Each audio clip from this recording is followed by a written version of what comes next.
Isaac runs from in the field. You know, he seems to always be like 5 minutes late. Jacob always seems to be 5 minutes late. He runs in out the field, and this is what happened. This is verse 37 and 38 in chapter 27. It says, "Then Isaac answered and said to Jacob, 'Indeed, I have made him,'" talking about his younger brother, "'master, and all his brethren I have given to him as servants with grain and wine, and I have sustained him. What shall I do for you, my son?' And Esau said to his father, 'Have you only one blessing, my father? Bless me also, father.' And Esau lifted up his voice and he wept." The consequences of this, because we're talking about dealing with your past, because what this sets in motion for Jacob is now Jacob has to run. See, many times, things have happened in our past, and it sets us in a motion to start running, not dealing with stuff. And so Jacob flees, he runs. Just for any runners in here, anybody ever been there before, where stuff happens so bad, you just want to run. You think if you get to the next city, if you get to another city, man, it's going to be different. Or you think if you go over to another church, you think it's going to be different. Or you think if you get with another man, you think, if you think you get another boyfriend, or if you change your scenery, just running. Well, this is what Jacob ends up doing. He knows his brother has vowed, "I'm going to kill you for stealing what's mine." And so Jacob starts out on this journey running. And let me just tell you this. You can't run from your past. Do you know that you can't run from your past? What you wrestle and struggle with are only what? They're going to follow you. You can't run from you. There comes a time in our lives when we have to plant our feet and start dealing with stuff that we need to deal with. One of the other things that we need to stop doing is we need to stop trying to outrun what was done to us. See, let me just tell you something. I'm not afraid to tell my story. I was molested, and when something like that happens, you go within inside yourself. And what happens is that the bitterness of it, you start to be bitter, and you start to, for me, I gravitated towards being promiscuous, and I gravitated towards, drugs and all these different things to quiet that cry. And as life went on, I tried to run so I wouldn't have to deal with it. I'll go in the army. That'll help. That made it worse.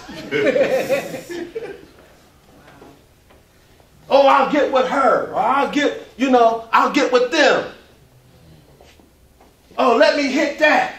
Give me a sip of this. Give me a sip of that. I need to quiet this thing that's going on in my mind. I need to quiet this thing that's going on in my heart. Running. Well, this is what Jacob did. He started to run. And guess where he ran, y'all? Turn to chapter 29. He runs to his mother's brother, Laban. In chapter 29, he runs to his mother's brother, Laban, only to struggle and wrestle there for another 20 years. Are y'all with me? He goes there and have conflict. You ever thought you would go somewhere and, don't be nobody that know you, and, and because you can't run from yourself and you take yourself everywhere you go, it's the same type of stuff start happening. You find the same type of folk. You're like,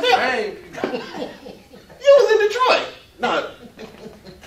You in Baltimore now. Same type of people. Same type of issues. But you in a different city. Well, guess what? Conflict and all type of stuff, because guess what? This trickery, this deceitful nature that Jacob had, he never dealt with that. You know, he learned that from his mom.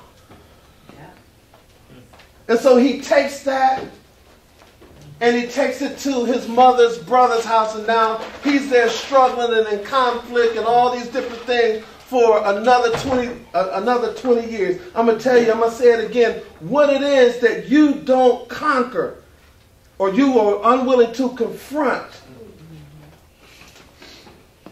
will conquer you. Jacob runs to Laban's house, and he's there for 20 years, and he still has this deceit in him. And let me just say this, and you might want to write this down, because, like I said, you can't run from yourself. And see, one of the things that Jacob had on his mind was what he did to his brother.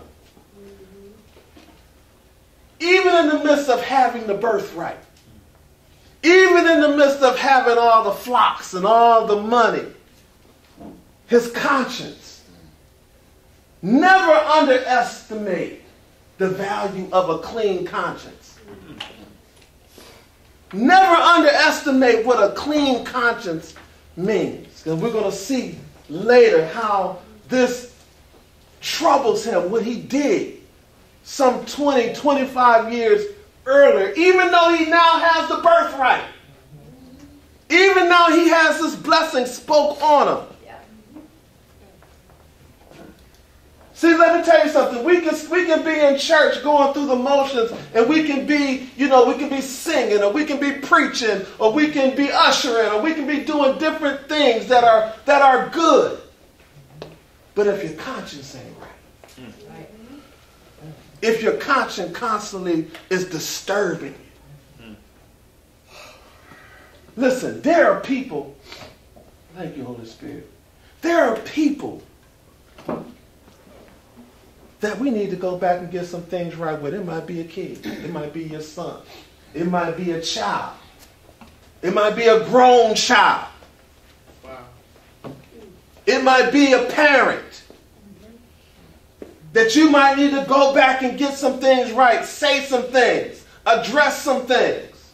We're talking about persevering through your past. You just can't say, well, I'm saved now. I got the birthright. I don't need to go back and address none of that stuff. I'm saved now. I'm moving on. I'm going on. No, you got stuff that you might need to go say to some people. That's right. Especially if you live the type of life that I live. Man, you got to go back and you got to go say some stuff. You got to go make amends at some point to some people. Reconcile some things.